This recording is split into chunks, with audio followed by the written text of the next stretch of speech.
Hello and welcome to another episode of Tormenta Talk. We are La Tormenta. We are the official supporters group for West Texas FC out in Midland, Texas. I am here with Brian Hodnett. I am Luke McDonald, and we have a lot to talk about. And we are talking about two games on the road this past weekend. Yep.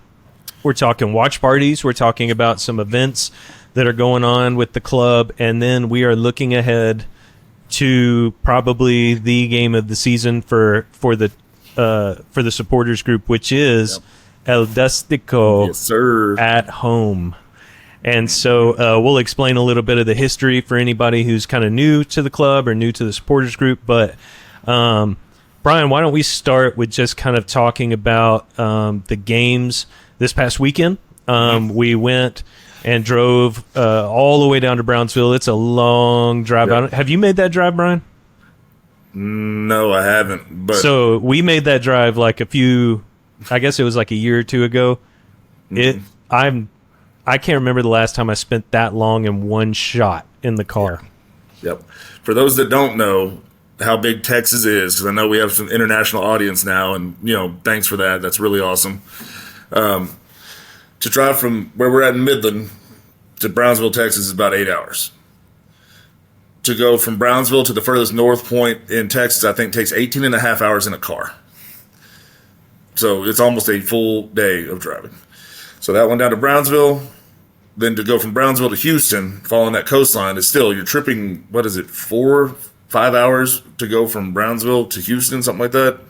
I don't think it's that long, but it's not a short drive, right? Yeah, you're in a bus and you're riding down there with a whole bunch of other people. Yeah. But that Brownsville ride. But overall, good weekend. Brought home 4 points. Yeah, that's what it's about, right? Yep. Yeah, stayed on the road there. We got a draw in Brownsville, 0-0. Went down to Houston, put up some nice goals. Got our points up, made it back home. I think pretty unscathed. I didn't see a lot of injury stuff there, which is big, especially playing 2 matches in basically 48 hours. I'm pretty proud of the fellas on the road. Improved the defense. I did see a lot of that down there. So a lot of good things to talk about. Yeah, no doubt.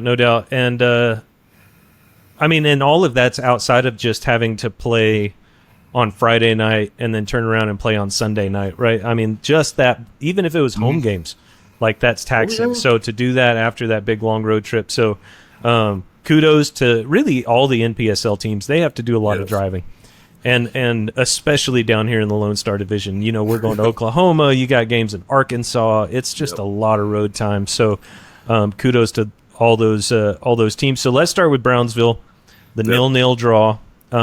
We were lucky enough to be at the wonderful Tall City Brewing for that watch party, and what a crowd, man.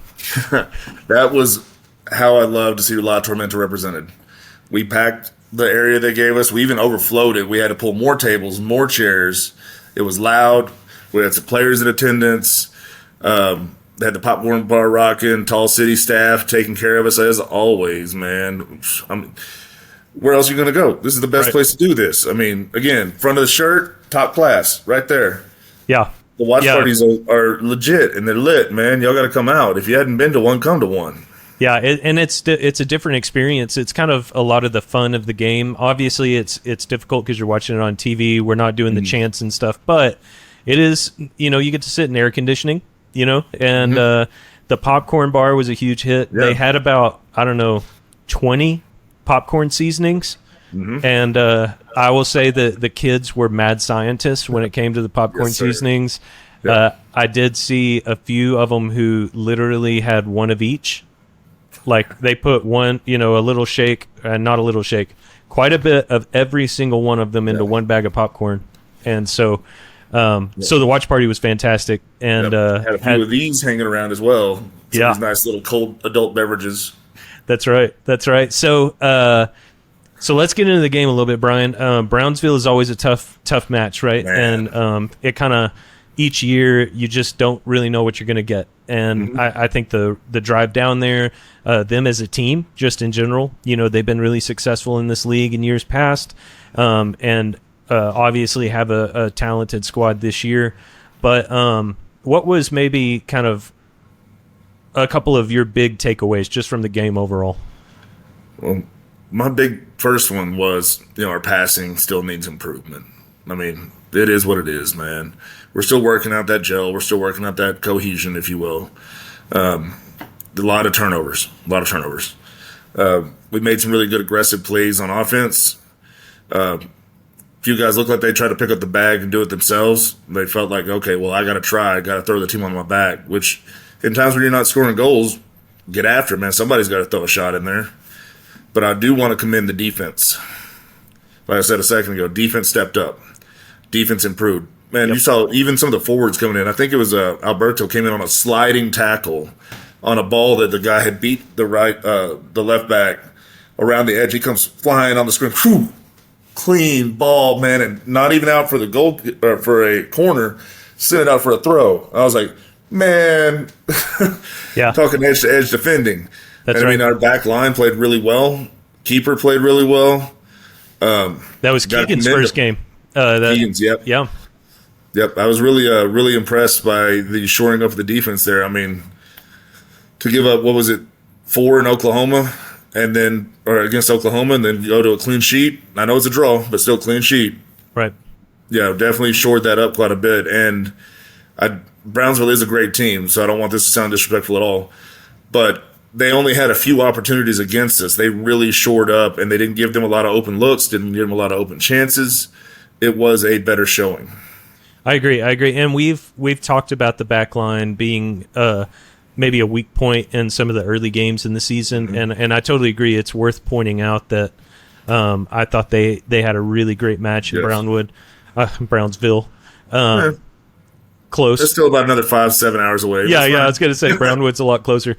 I do think it was difficult, and it always is on a stream, right? When you're trying to figure out why can't we get the ball. It felt like every time we got the ball, it was a little hectic, and it was a little almost like panicked feeling. I'm not saying the players were panicked. It just kind of felt like we couldn't really figure out what to do in the midfield. And I don't know if that was something structurally going on with one of the two teams. If Brownsville was just had read something or seen something on our film and kind of shut something down, or if it was something that wasn't quite clicking on our side. But it did just feel like we just can't get the ball. I mean, it was frustrating. It was a frustrating, big chunk of the match.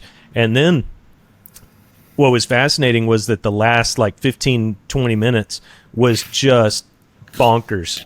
I mean, both sides I think they both could taste blood in the water, and both realized if we can get a goal right now, we will win this game. And they both just went for it. And so it was kind of nice that after a really frustrating match, we had just a lightning round there to kind of end the match. Unfortunately, it didn't end up in a win, but you said, a clean sheet is kind of like a win for the defensive side. And it is a point. And I have never wanted NPSL to have goal line technology more than in that Brownsville game, because there was one that I'm not saying it was in. It's really hard to tell. I bet it was hard to tell for everybody there. Obviously, the referees said no goal. I have no problem believing that it wasn't a goal, but I'm just saying it was close. My VAR was, the view was a little fuzzy on the end from the stream. So, but man, that sure looked like it crossed the line. Yeah, I mean, we may have got a partial over. This is the view, the line. I mean, you're always looking at offsides and things like that. Well, maybe, but man, that looked close. It was close. And you can even, if you slow it down, you can see the shadow of the bar on the ball, right? As the keeper's going back, and I tend to go by the reaction of our squad, and every single person who had the best view right up there close, really wanted that goal. I really wanted that goal. It was really, really close. If it was a miss, it was a really close miss. Yeah. And to be fair, we had other opportunities, man. We're not going to hang our hat on that, again. So we had plenty of other shots at the goal. We made their keeper work. I know that. The second half, again, really want to commend the coaches too. Yep. We started having adjustments at halftime, made some moves. Things went around. Some players came in, came out. we really started seeing some change. When you started seeing that change, you started seeing the defense shore up, the offense get a little bit more aggressive. You started seeing some better things happen for us. So they made some really good adjustments there, and I mean they did it in Houston too. We'll get to that in a bit. Yeah, and it's tough whenever you're,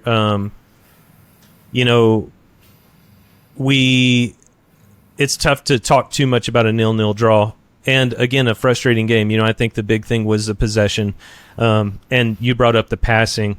Do you think that that's indicative of? We've talked a lot about just the team trying to figure one another out because we know we've got the guys, we know we've got the squad. Do you think it's just a time kind of thing? Like if we had more kind of build up, more practice, that we'll see that turnover and maybe start connecting a little better? I truly believe we will. Because, I mean, if you look at the lineup we had against Fort Worth, Oklahoma, and then Brownsville, it's not the same. Yep. Different players, different spots, things like that. And now we're playing our third game in 7 days against, Lubbock coming to town. So you're going to see, hopefully, a little bit more crisp. But, man, the guys got in off the bus from Houston on, Monday morning at 6:30 a.m., so not a lot of time to get out and get some rest before they get it back out. I truly do believe, though, this coaching staff will make them gel. They will find the glue. I mean, if they got to go buy some Elmer's down at the Hobby Lobby, they will go and get it happening. Hopefully it's like some Gorilla Glue. Dude, I'll be down for some JB Weld. We just want to make it stick. You ain't ever getting apart here. There you go. It's going to work good forever. So here's a question kind of as we move into the Houston game. What did you see different, whether better or worse, whenever, obviously, better result, but did you see anything improve between the two games? I saw offensively, it seemed like the guys kind of a little bit more fire underneath the front. The midfield improved, I can tell you that. I did see the midfield improve. Ball was getting sent up. We had some good moments. What about Appia's goal there at the very beginning? Talk about a little bit of just being a crafty vet. Yep. Just get a foot on it. And it's a huge argument for the press, right? I mean, I think our guys really in every single game have done really good at pressing the ball, and I know the coaches are really pushing for that defensive press, and you get to see the fruit of that in that first goal, right? Yep. And in this league, man, if you can high press, if you can put the pressure on them and recover, of course, we've seen that a lot. People that high press, they get scored on a lot.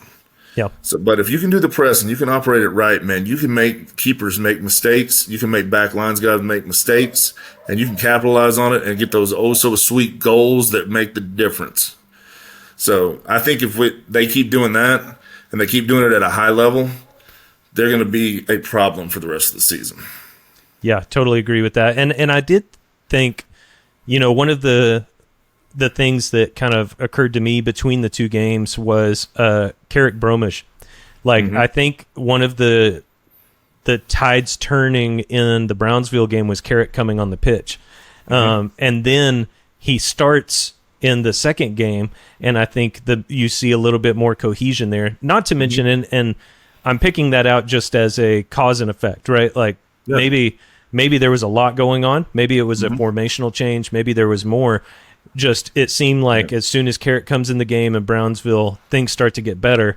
Yeah. And then things are better in Houston. And again, may or may not be Carrick, but it is a cause, and we see an effect. And so I think we can at least attribute a lot of that to just his leadership, obviously being kind of our first choice captain whenever he starts a match. And so I did think that his presence, again, maybe it's because he has started most of the games until Brownsville.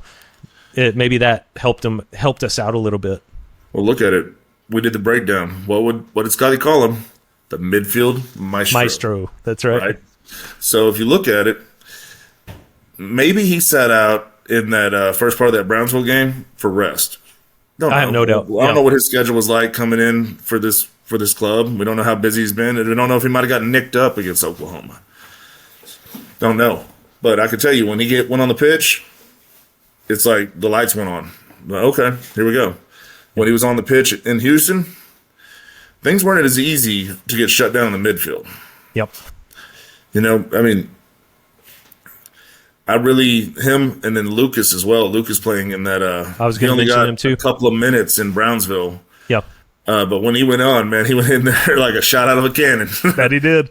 And then he took advantage of the minutes when he played in Houston. Yeah. Like, he definitely stepped up performance and went in there and said, yeah, I'm not riding the bench again. I'm going to show that I can play this thing. And then again, we don't know why that was. It may have been a rest thing as well. Because remember, he did get nicked up in the Oklahoma game. That's right. He went out without his boots. Yeah. So, again, there's so many guys here, so many players too, that we don't know what's coming for Saturday. Right. I mean, I'll tell you who I would want to start in the midfield right now, but I'm not coaching this club. You bet. And it may or may not have anything to do with the talent of the players. I truly believe every single person we have on the squad, all close to 30 of them are unbelievably talented guys. But there is something to be said about that kind of core group that have played more regularly with one another.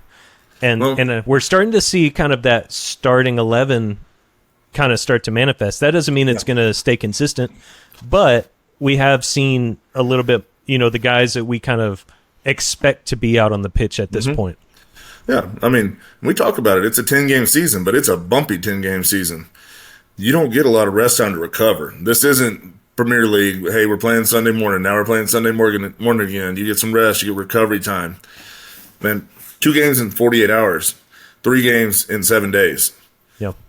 I mean, that's why you need a deep roster of all guys that can play. And I believe that everybody on this squad can play. Have someone not put their best foot forward yet? Sure. Again, it's still early on. We're still gelling. We're still working stuff out.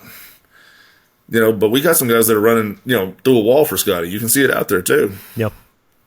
Yeah, and even when things aren't going according to plan, right? I think Appia really stands out as someone who was just was going to give it every ounce of energy that he had in Brownsville to try to get the W, and then turning around and giving us the 2-goal advantage, right?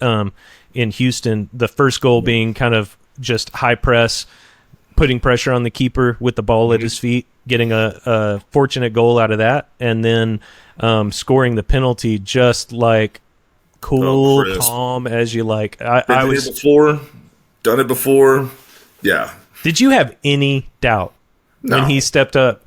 It was as soon as they called a penalty and I see that Appia has the ball, it's in my mind, it's all right, 1-0 or 2-0. This is a great start, Yeah. Never doubted, never wavered. And dude, he put that ball to the bottom right post with precision. I mean, just out of the reach of just about any keeper. Even if the guy guessed right, still, it was going to be a difficult ball to save.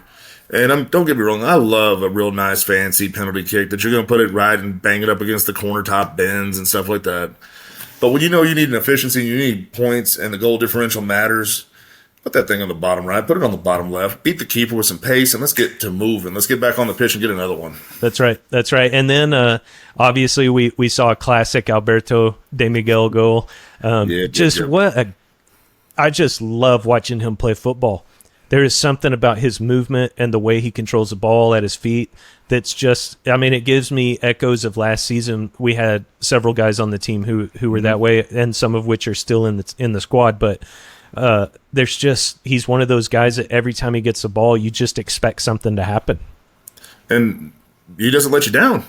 Yeah. What you expect. He won't let you down. That's what I told you. In Brownsville, the dude tried to throw everybody on his back. He's like, well, we can't get the ball to do anything, so guess what I'm going to do? I'm going to break past my defenders. I'm going to make a guy miss, 2 guys miss, then I'm turn it over. Okay, let me go get it back again. Make a guy miss, make another guy miss, make a pass now. Dude, he's playing all over the field. And then, like I said, highlighting that defensive play. Yep. You'll play line to line, edge to edge. And I love that. I love hustle plays. Yep.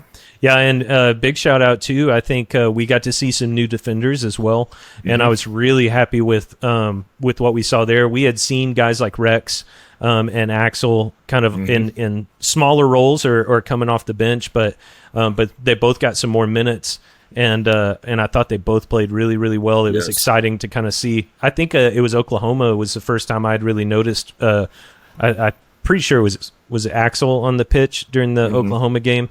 And then it was just like, I like the look of the way he plays and his pace. The guys who were trying to break behind, he had a little bit more pace. It seemed to catch up. Could have been fresh legs, but I was really happy to see that. And then I know you were really excited before the game even started and we saw the starting lineup about, is it Adam or Adim, who you profiled? Yeah, so not only, and then gets the fourth goal, right? And it was a beaut. But the whole game you could tell, like, this guy can play. Man, that was the biggest sample you got too, was in Houston. Yeah. And I mean, young man, I think I had him at 19. I don't know if he's turned 20 yet by the time when I profiled him on the season. But what's so wild is you watch him too, how smooth he is with the ball. Doesn't panic, knows what he's doing, got some good moves, but not over the top. I mean, it's going to be wild, but by the time we get to game 7, game 8, you know, if these guys get gelling out there a little bit more, and then, you know, all our other strikers, all our other wingers. We have a litany of them. Yes. So it's going to be so wild to see what kind of squad finishes this season. Yeah. Because right now I think you saw something in Adim that maybe you started him on the next round. I don't know. I mean, you've got a bunch of guys out here that are showing real good flashes, man. Yeah. And now what you got to do with it, how do you capitalize with it to make them keep going? Yeah. Because, you know, all of them still have room for improvement. Everybody, I could pick anybody if I wanted to break down the film and just get really gritty with it and be like, yeah, well, you did this and you did that. All of them have room for improvement. Let's be fair. But, man, they are showing us some really special stuff out there, too. Yeah. You just got to pay attention for it. That's Once right. you see it and once you see it capitalized, man, think about it for the next round. Because, I mean, we might see that again in Lubbock, or we might see it against Arkansas, or, you know, but remember these moments. Yeah. Remember these little special things that we're talking about here. Because I have a feeling Alberto also, he's going to be a highlight tape through the rest of the season. Yeah. And I think Adim is up there as well. Yeah, and man, he looked scary every single time we had a set piece. You know, he just looked like a real threat in the box, which I'm really happy about because, you know, those can change games in a heartbeat. And then it's fun, like, getting to know our squad a little bit as players, right? We've watched the film and all that kind of stuff, but it's just different when you watch kind of the parts of the game that aren't going to make the highlight reel, but you get way more of a sense. And the first one that comes to mind is Kanata. The dude can shake 5 guys at the same time. It's just incredible how just technically, like, sharp his skill is. And it's fun now that when those guys run out on the pitch or when you look at the starting lineup, you can kind of start to see the different weapons that we have out on the pitch, right? Did you get a sense of that through these couple of games now that we've seen, you know, what are we up to now, 4? Were we at 4 or is it 5? I think our next game's you're right, 5th. it's 4. This is our 5th one this weekend. Yeah. Okay. But yeah, Kanata was one that I really loved out there just because, again, he bounced off the ground and got back up while the other guy's still laying there. That was a hard hit, too. Was that on the keeper, wasn't it? That he smashed into? Yeah, that was tough. Yeah. But again, barreling through, guys. Nothing's happening, so what am I going to do? Man, I'm going to take the ball and I'm just going to run right at you. What are you going to do with it? What are you going to do to me? Yeah. You might take it this time, but I'm going to do it again next time. Yeah, you could just feel the crunch when that hit happened. And we were all laughing because, you know, it's kind of panic, like, oh my gosh, who is that? You know, we're running up to the TV to try to see, like, oh no, like, we don't want our guy to be injured. And then he just kind of gets up and is like, whew, all right. And then the next 5 minutes was taking care of their guy, you know, which, again, luckily wasn't there, but luckily, hopefully isn't too injured. We don't want to see anybody get hurt out there, but something about the physicality. We want our guys to be tough and gritty, and you need that. I brought in that this up league. too in the podcast before when I said, what do we need to see? He's like, we need to see them be a little tough. You know, we need to play a little bully ball, bounce around a little bit, and I think we saw that. We got some questions answered. Brownsville is a physical squad. Yeah. You know, and they answered they can play physical too, because they are going to need to play physical on Saturday. They are going to need to be shoulder on shoulder, body on body. You know, it's going to get a bunch of yellows. There's going to be some anger, some angst, whatever you want to call it, in the air. Something about this rivalry just stirs people up. Yeah, so let's kind of move into the Lubbock game. I love one of the guys who's really active in the Discord and just kind of messaging us, which has been a lot of fun, has been Scott Fenton, right? Yeah. So shout out to Scott if you're listening. And one thing that Scott asked, which I really appreciated, was, why is this a rivalry? So, Brian, I'll posit that question to you because I answered Scott on the Discord with my thoughts, but I'm curious, kind of, how would you answer why El Dustico? Well, El Dustico, I mean, you kind of nailed it on the head that Lubbock and Midland are so close together. That's just like a built-in rivalry. I mean, it'd almost be, the only thing that'd be better is if Midland had a team and Odessa had a team that were, 15 minutes away. It'd just be like high school ball all over again.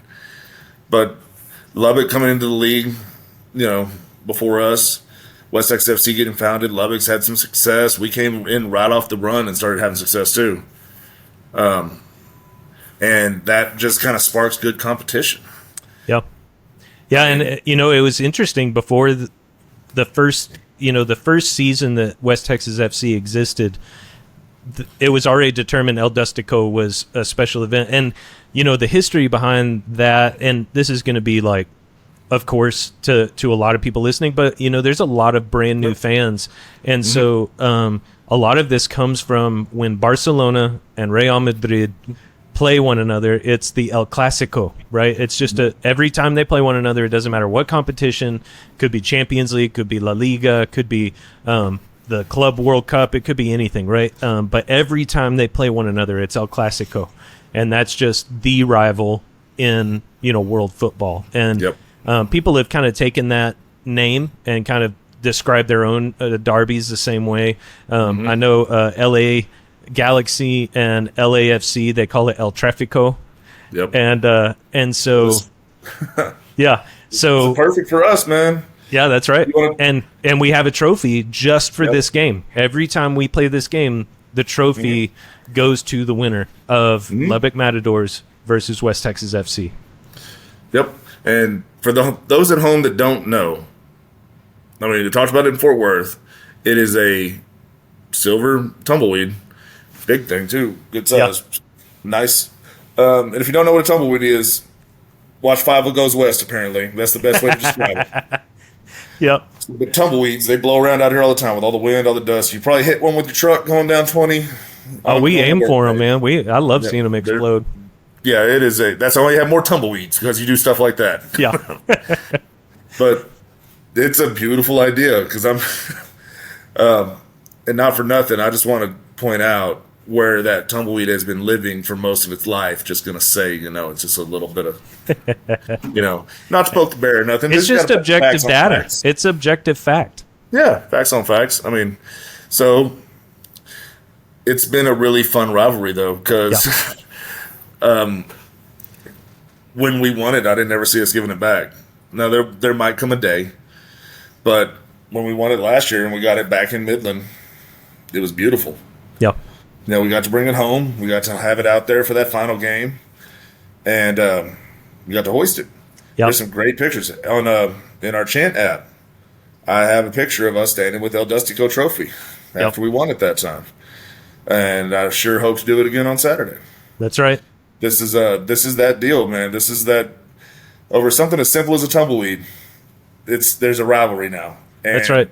And I love it. I love the fact. I can't wait to see some of our guys hoist that thing up like it's a freaking World Cup. That's right. Yeah, and I'll say it is a rivalry. It is if we win a single game in the season, we want to win that game. That's the one that we want. And so when it comes to the history of the match, this is our third season, right, in the league. Yep. You reloading there, Brian? Sorry, I almost lost my laptop. Oh. My bad. You're good. It gave me a mayday, we're dimming the screen. Oh, sorry. So you're good, man. Bad. I was going to give you a signal, but I was like, I can't die in the middle of this stream. Not today. Yeah. So the history is season 1, we both took a win, right? There was we won one of the matches, they won one of the matches, and we were at 50-50. They won first, we won the last one, if I remember that right. Or was it vice versa? We won the first one, they won the last one. I think that was it, because I believe it lived in Lubbock for that first. Yeah, we had to go take it home last year. I remember now. That's right, because whoever wins the second match, or unless we meet each other in the playoffs, which they get to keep it until the next season, right? Mm-hmm. Which is a long part of the year. So, but last year, we came out a lot stronger than our first season, and I feel like Lubbock just was struggling a little bit more last year. It seemed like things weren't quite clicking for them as much as normal, because we're used to a brutal game. Like, part of the reason it's a rivalry is, and that we want the win so bad, is that Lubbock Matadors are always good. They are always good. Oh, yeah. And they have one of, if not the probably best fan bases in NPSL. I think they said their last game was 6,200 people in attendance. That's incredible.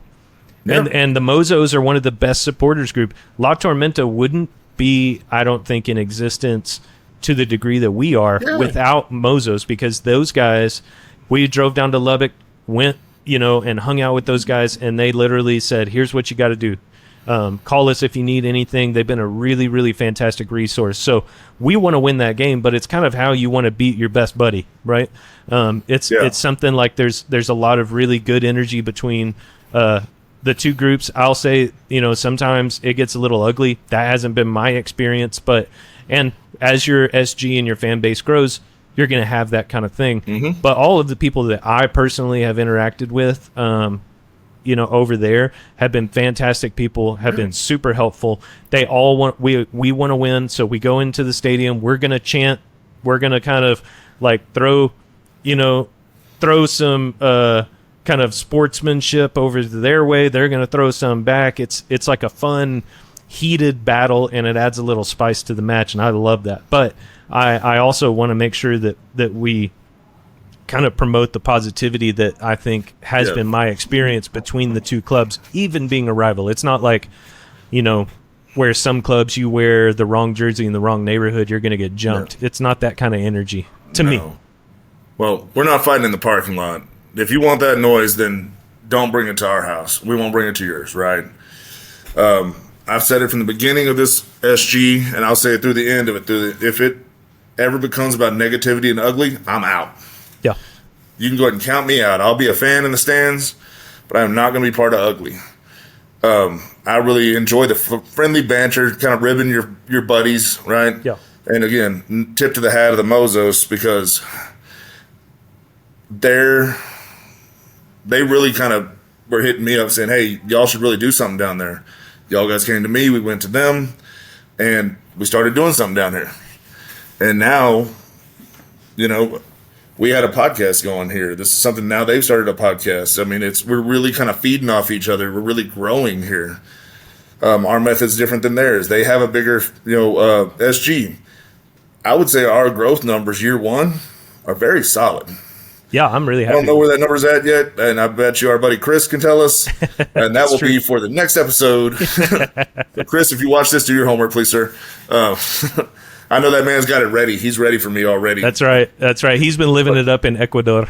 Oh, dude, I'm so jelly right now. Yeah, he's going to go to some matches down there, but he did send us a photo of him at a match in Ecuador where he's rocking his full West Texas FC gear, man. Yeah. Got the best Texas out there, all the way in Ecuador. It's beautiful. He even found me a Manchester United mural out there, of all places. Yep, that's right. So it is a big game. It's one that we really want to win. It's one that they really want to win, and it's just fun. I mean, it's the game I look forward to every year, and I think fun things always happen. It's always got a ton of energy. Both teams, you can see it on the pitch too, that they want to win this, and you have players on both sides who have played in this match at least a couple of times already. And so we've got some history, not to mention that our head coach from last year is now their head coach, whose assistant last year was Scotty. And so you've even got this kind of coaching history between the two. There's just so many kind of stories going on with El Dustico that's just amping it up even louder. Yeah, and tip of the hat to Lubbock, man. They're playing great ball right now. They really are. They're looking Undefeated on the sharp. season. When I was watching before we started the podcast, they were up at half on Fort Worth for their home match. Yep. I mean, they're playing great ball. This is what you want, though. Yep. This is what you want. If you want to be the best, you got to go battle the good teams. Yep. You know, we want to be the Lone Star champion again. It's going to have to come through Lubbock. It's going to have to come through Oklahoma. I mean, Fort Worth's improving. I can tell you that. But right now, the top two at the table, we play one on Saturday. That's right. And I'm looking forward to it because I really want to see what our medal's made of. Yep. And you know, I'm not saying we're losing by any means, but if something does happen to where it doesn't go our way, we get to go to their house at the end of the season, close the season out. Yeah, and I'd love to do that with the trophy in hand, right? Nothing could be better for the confidence. Yep, that's the thing, man. Dustico's found a nice little perch here over at Tall City, I believe. You know, it finds a little home there, a little home here. So it kind of likes it, the Permian Basin over here in Midland, Odessa. I'd hate to see her go. That's right. It's going to be a lonely spot in Tall City for a long time if that thing doesn't stay home. And really, there's not a point where we want to give it back, you know. No. Last year we got dusted with red smoke, which was kind of fun. Didn't mind it, you know. I mean, the match was going our way, so of course. Yeah, I mean, yeah. You can throw that red smoke out all you want, baby. For up on the scoreboard. Wasn't it that game? I think we have video up on our website where at the end of that game, it just so happened that the Rockhound Stadium right next door had a fireworks show, and it was just this magical, like, oh my gosh, there's fireworks and there's smoke, and oh, what a night, man! It was so good. I think that was the one where Frederick got that midfield goal where the wind was blowing. Am I right on that one? I don't remember if it was that game or not. Is that one or the playoff game? One of the two, but man, that was just some real special moments in this rivalry already, man. I mean, we're gonna be talking about this for a long time between our group and their group and everything else. Because I mean, who knows who's gonna have a classic moment on Saturday? Right. That's I guess that's my thing. There is. Let me throw a question at you, Luke. Who's our guy that's gonna step up and lead us to victory? Man, I would have to. I put my money. Anytime Appia's on the field, I feel better. Anytime Alberto's on the field, I feel better. Anytime, honestly, I would take either of the keepers we've seen, and I'm going to feel fantastic about that.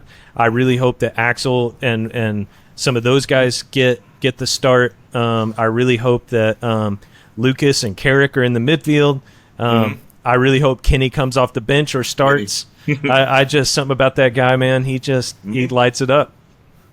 But it's tough to say. It really is. Or someone that we haven't, who hadn't had that moment, because we all know they're capable of that. And I'm excited to find a new one. Not a new one, but somebody else who's like, whoa, I didn't know he had that in his locker. Yeah. I mean, there's so many guys that we ran through on the profiles, right? Yeah. Abdallah. I mean, that could be one. You don't know. To be honest with you, I feel like our starter's going to play really well, but I think we're going to have a super sub off the bench. Just my gut. Some guys can come in, change the atmosphere of the game. Yeah. But I'd love to stand out and say it's going to be Cole Worthmuller to start the match. Yeah. Because, I mean, he had a strong start, and we haven't really seen him much on the stat sheet since. But I think Cole's going to come out and play strong, and then I think we're going to have a super sub come in. Don't know who it is. Can't close my eyes at point, and maybe I'll pick the right one. Yeah. But I like your pick of Appia because, I mean, the experience, he's been there. He's seen this. Right. He knows this. It's going to be a great run, man. Yeah, I'm excited. I really think and I'll throw this out to you, but the question of, what do you think is going to be the linchpin, right, for this El Dustico game? I think our back line is going to have the game of the season thus far, because that Lubbock team and that Lubbock attack is sharp and they are dangerous. And so I think we can do it, and I think we have it in us, but they are really, like, that back line is going to get tested.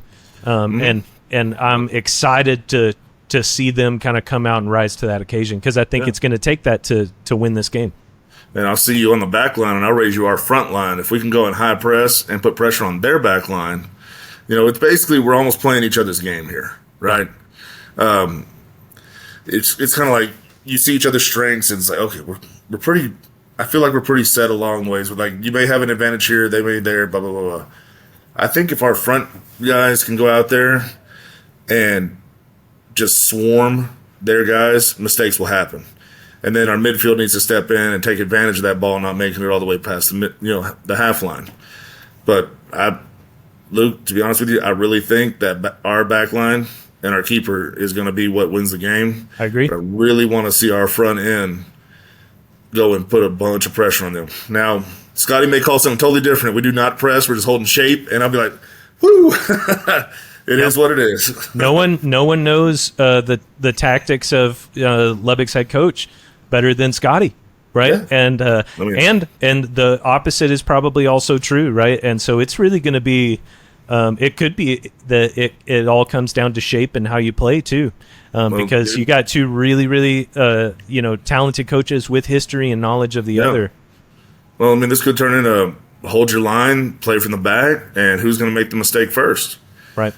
I mean, this thing has every makings to turn into a 1-1 draw. Yeah. You know what I mean? As much as I hate to say it, it has every makings to be a 4-4 draw. Right. Or it's just something crazy. But these games are never so like one-sided. It's probably going to be a 1-goal decision. It could be. So we'll see. I really am expecting fireworks though, because knowing Lubbock, knowing their coach, great coach, led us a long way last year. Yep. Scotty, I believe, is going to be up to that task at hand. Yep. And, we're going to see. We're going to see. I really feel like that we walk away on Saturday with that dub, with those 3 points. And until I'm convinced otherwise, that's what I believe. That's right. Well, and that's faith in our team, faith in our squad. And yes, sir. This is about the time that you kind of figure out, really what your team has, because it does take some games to kind of, connect and understand and learn one another. And this is, I'm really happy that we're seeing Lubbock now as opposed to like one of the first games of the season, because I think it has taken us a little time to kind of start jiving. And I think Houston gave us a nice big boost. And it's nice that we do have more rest time than they do. That's an advantage where they're playing, we're recording this on Wednesday night. They are playing right now. And so they're going to have to deal with that fatigue, and have less days off. Yep. And I'll give you one more. I'm glad we're having our adversity early. Yep. We won against Fort Worth. We lost a heartbreaker against Oklahoma. We had a draw in Brownsville, which you can call it adversity. I mean, I think we had a chance to win the game. It was tough, though. Yeah. So now we're kind of rebounding. We kind of built a little forge through fire coming through here. And I really feel like that's going to serve us well going into the last leg of the season. Because, Saturday is halfway point. Yep. So once we get through there, it's still going to be a grind to get to the end. And then playoffs after that. Yep. And you got to imagine, too, it's only our second home game, but our first one, unfortunately, was a loss. This could be the first home win of the season in El Dustico against a really talented team who's perched up top. And so, what better way to kind of kick off a second half of the season run? Yeah. Ric Flair said it best. You want to be the man, you got to beat the man. Woo! That's right. And with that, I just want to make sure that we shout out, there's a cool event going on. Yes. Tuesday, June 10th, at the Petroleum Museum here in Midland. That it's a brown bag lunch and lecture. I plan on being there unless something comes up with work, but it's 11:30 to 12:30. And the ad for I think the Petroleum Museum actually posted this, but said, meet the pros behind the game, from coaches and athletes to media and managers, and discover the teamwork, education, and passion that fuel game day. Perfect for sports fans, students, and families alike. And I will say the Petroleum Museum, it had, I went when I was a kid and then hadn't gone for a long time until maybe a year and a half ago or something. Yeah. That place is awesome. Yeah. It really blew me. I didn't remember it the same way as a kid. Maybe that's just because I was a dumb kid, or because they've just added a lot of things, or maybe a bit of both. But the Petroleum Museum is incredible, so it's worth going to check that out. But also to be able to support the guys, and then just kind of get some inside info. You really get to get a little bit more philosophy and that kind of thing out of the squad. So I'm excited for this event. I plan on being there. Yeah, they've done a lot of upgrading, man. We started having our work meetings there, and I hadn't been in there since I was a kid either. And dude, seeing they got a race car in there, an airplane. I mean, they have like a lot of race cars. Yeah, they've got cool little exhibits now that I know they didn't have before. Yeah. It's a really sweet deal. Now, if I'm not mistaken, correct me if I'm wrong, West Texas FC, but if you're a West Texas FC season ticket holder, I believe you get access to the Petroleum Museum. You got free access with your season ticket. There was definitely some kind of perk in the season, in at least one of the season ticket packages. Yeah. So make sure you check that out. Definitely worth a look. Yeah, and take advantage of it because, it's a lot of the reason we support this club is because they're ours, and it's part of our community. And the Petroleum Museum is this gem, and I say that there's a bit of irony because they do have a lot of gems there. Yes, but it's one of these things that's just so cool that people just don't take advantage of sometimes because you just kind of take it for granted that there's nothing to do in Midland. It's like West Texas FC is playing. You got the Petroleum Museum. There's so many cool things going on. You got venues all over the place. You got Tall City that's doing like concert nights and bingo night and food trucks and all sorts of stuff. So it's just not true. And things like this are fun to kind of bring attention to those things that are part of our community, just like I mean, if you haven't gone, man, it's worth the time to go in there, check out the exhibits, get a little history of the oil that runs the world, man. Without they have replica oil rigs out there. They've got all sorts of cool stuff. Yeah. Take the time. Go through the exhibit. It's even if you don't get it in with the season pass, the tickets are well worth it. It supports local. So definitely take the time to go do it. Yeah. And Tall City's doing on Saturday. They're doing a pregame little shindig for West Texas FC. I saw that on their deal. They're going to be going to about 6 when we're going to be over at the stadium and ready to kick off. So take your time, stop in there, support the lead sponsor, go see the guys, say what's up, and then what else we got? Do we have any more events we needed to hit? That was all I had. It's kind of funny. It sounds like we're sponsored by the Petroleum Museum. We have no official sponsorship, nor were we asked by anybody to mention it. It's just something that's awesome, and just like West Texas FC. So that's the thing is I'm going to speak up on the ones that I really like, that support the club, that I like going to, like Pure Green. Great smoothies, great stuff. Little things like that. It's local too, man. These local businesses, I love it. I love supporting local, and we're supporting the local soccer club here. So I support the local business to support that. That's right. Simple enough. That's right. And if we didn't like something, we're not going to talk negatively about it. But if we didn't like it, we just wouldn't mention it. So if we don't mention something, it's either we don't know about it or we don't like it. So. But make sure that you guys kind of come out to all those events. That helps the club. It helps our community. Helps the more people that show up, the better the sponsorships get. The more the club is able to do. It helps us all, and it helps our community at the same time. So it's just a no-brainer. I think it's free food too at the Petroleum Museum. Yeah, so, the brown bag thing. Right? I mean, go for a free lunch at the very least. Yeah, because I know this week here on Tuesday they had a pop-up camp. They had sign-ups for kids to go out there. Players were out there coaching, running drills. It was really cool. So they're active in the community. We can go and support the teams, the people that support them, that help keep them active in the community. And the club will be doing more camps for kids and stuff. Make sure that you get signed up though, man, because those things fill up fast. Yes. So if you got kids who are into soccer and want to hang out with these guys from all over the world, these pros, I mean, there are way worse ways to spend, a morning and afternoon than hanging out with guys who really know what they're talking about. Yeah, then catch some really great advice from some guys that you might see on, big screen one day. Maybe even guys who recently won the Dustico trophy. Definitely give them props for that. All right, Brian. Well, with that, we will sign off for this episode, but we can't stress enough, this Lubbock game's a big one. Make sure that we show up in numbers. Make sure that we're loud. Come sit with us, please. Come down there into the Tormenta section. You can look for me and Brian. Listen for the drum, and we'll be there. And man, I wish it was. I wish it was tomorrow. Waiting all day for Saturday night, man. Let's go. It's gonna be a great time. Come sit down. Stay. Get there early. Be loud. Stay late. That's right. Let's do it. Let's show them La Tormenta. Let's let the mozos see what we got cooking down here. All right, I'll see you there, Brian. Luke, as always, man, I appreciate you.